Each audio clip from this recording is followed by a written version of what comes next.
Legal translation is the translation of texts within the field of law. As law is a culture-dependent subject field, the work of legal translation and its products are not necessarily linguistically transparent. As the mistranslation of a passage in a contract, for example, could lead to lawsuits and loss of money, translation is often considered to be preferably handled by professional translators specializing in legal translation should translate legal documents and scholarly writings. When translating a text within the field of law, the translator should keep the following in mind. The legal system of the source text, street, is structured in a way that suits the culture, and this is reflected in the legal language. Similarly, the target text, TT, is to be read by someone who is familiar with the other legal system corresponding to the jurisdiction for which TT is prepared and its language. Most forms of legal writing, and contracts in particular, seek to establish clearly defined rights and duties for certain individuals. It is essential to ensure precise correspondence of these rights and duties in the source text and in the translation. Legal translation may also involve certificates of accuracy, witness statements, depositions, trusts, wills, articles of incorporation, litigation documents, immigration documents, property/exhibit labels, and in some cases attendance in court by the translators. Apart from terminological lacunae, or lexical gaps, the translator may focus on the following aspects. Textual conventions in the source language are often culture-dependent and may not correspond to conventions in the target culture. See for example Nielsen 2010. Linguistic structures that are often found in the source language may have no direct equivalent structures in the target language.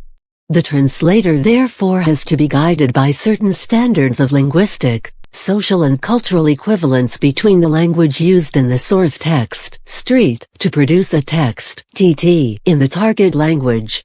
Those standards correspond to a variety of different principles defined as different approaches to translation in translation theory. Each of the standards sets a certain priority among the elements of street to be preserved in TT. For example, following the functional approach, translators try to find target language structures with the same functions as those in the source language, thus value the functionality of a text fragment in street more than, say, the meanings of specific words in street and the order in which they appear there. Different approaches to translation should not be confused with different approaches to translation theory.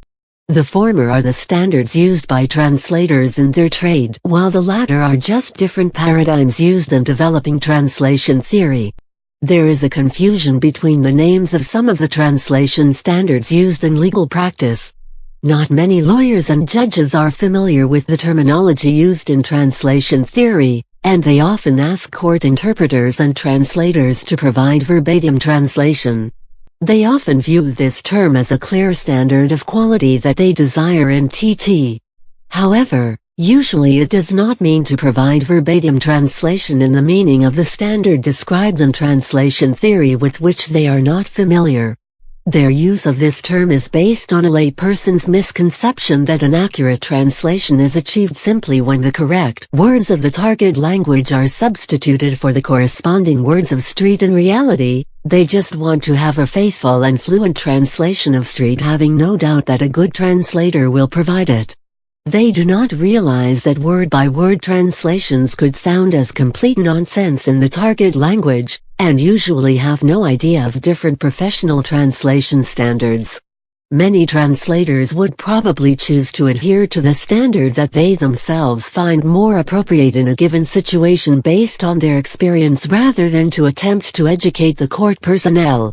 Translators of legal texts often consult law dictionaries, especially bilingual law dictionaries. Care should be taken, as some bilingual law dictionaries are of poor quality and their use may lead to mistranslation.